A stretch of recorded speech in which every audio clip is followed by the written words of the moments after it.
When you think of Samsung, you think of phones, right? What you do not think of are life insurance, skyscrapers, and shipbuilding. Yeah, this company is a lot bigger than you think it is. Let's take a look. Lee Byung-chul was born as the youngest of 4 siblings in a wealthy land-owning family in 1910. His first Samsung business is not related to the all-powerful Samsung Group as we know it today. He founded the Samsung Trading Company, a successful trucking business in 1938. The name Samsung translates to 3 stars. It started out with minor success trading dried fish, local groceries, and small goods like that. Lee was always looking for ways to expand though. He got Samsung into sugar refineries and even made the largest woolen mill in the country. As impressive as all that was, it was not even the real start. In 1947, aspiring businessman Cho Hong-jae came together with Lee and they founded a new company. This partnership led to the creation of Samsung C&T and was officially the beginning of what's known now as the Samsung Group. As great as that moment was, you're probably wondering by now if Samsung ran into trouble in the turbulent 1950s. It was one of the biggest trading companies in South Korea when the Korean War began in 1950.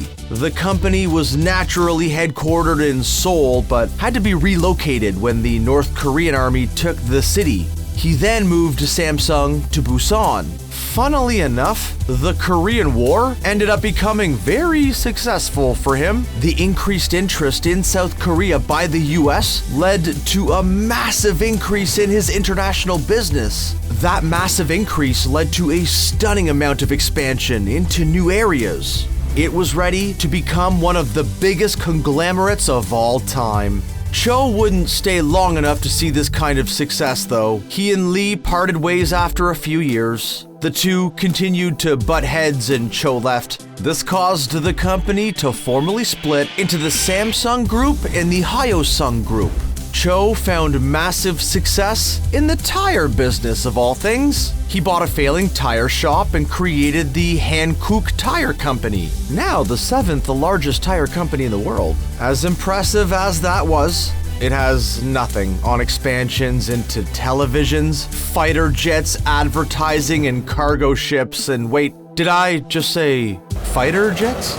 The company has had so many successful ventures that it can be hard to keep track of them all. We've got Samsung Life Insurance, which began in South Korea in 1957 and has consistently held on to that market even today. While that may be a big deal in South Korea, Samsung Life Insurance isn't much of a thing worldwide, though they would be branching out into something destined for greatness soon enough. In 1969, Samsung launched a number of divisions looking to get into the electronics industry. The most successful of these is, obviously, Samsung Electronics. Their first successful product was a black and white TV in 1970. As cool as that was, it was not their greatest achievement in the early 70s. They started Everland. Oh, you don't know about Everland? They founded this theme park in 1973. It began as the Yongin Farmland and was a pretty cute carnival-style park based on Aesop's fables.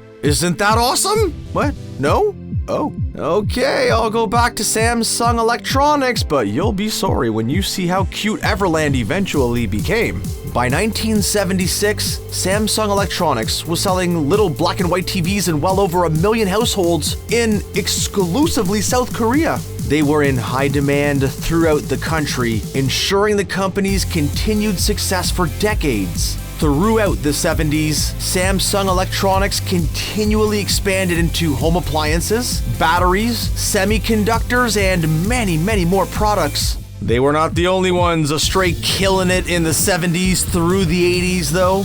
There's Cheel Worldwide, an advertising firm that was started in 1973. It started with lifestyle surveys and small marketing campaigns before opening up an office in Tokyo in the 80s, starting their international success story. We've also got to look at Samsung Heavy Industries. It is a massive shipbuilding company that technically began in 1974. That being said, the company as it's known today arguably began with its acquisition of Daesung Heavy Industries in 1983. That's when it really started getting more ambitious with the design and manufacturing of new ships.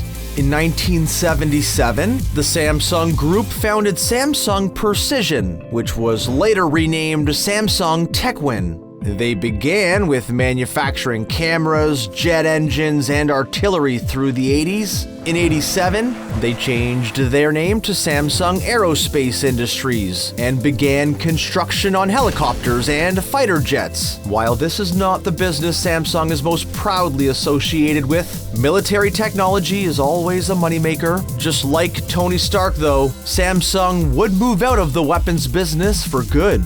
While success seemed to be non-stop by the 80s, there was a real tragedy towards the end of the decade.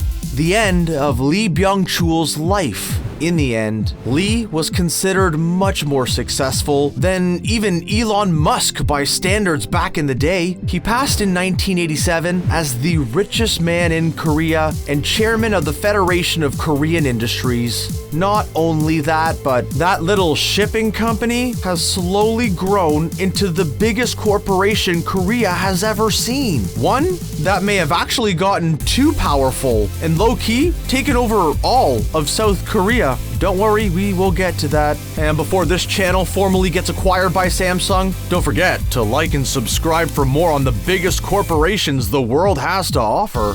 Samsung was pretty successful as a conglomerate by the time the early 90s rolled around, but they were not quite the juggernaut they are today.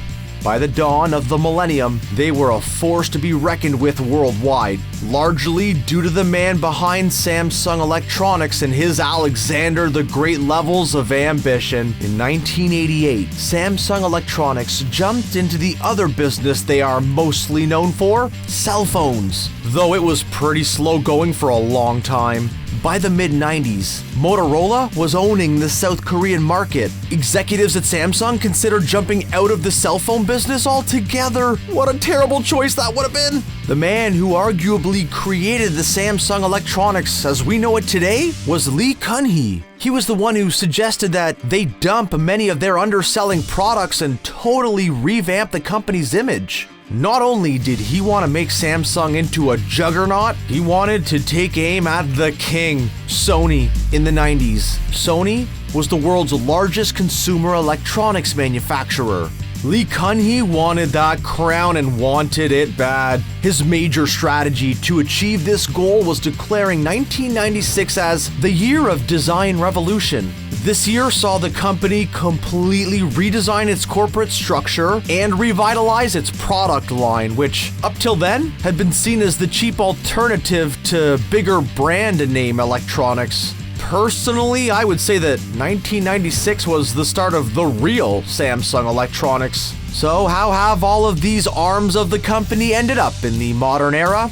Focusing first on Samsung C&T, the project that would be most recognizable to you would probably be the tallest building in the world.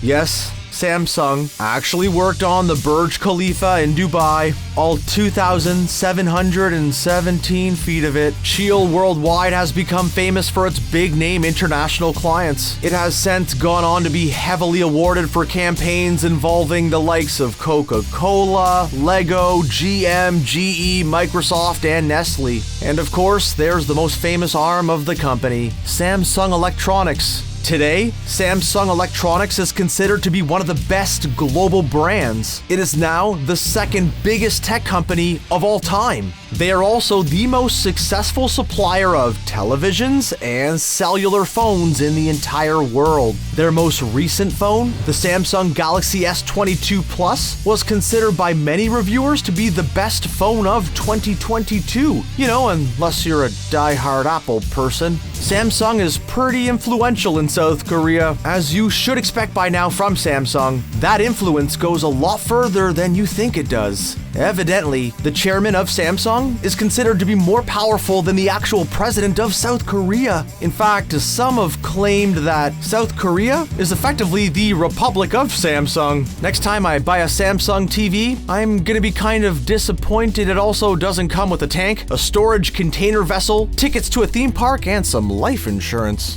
Don't they know what synergy is?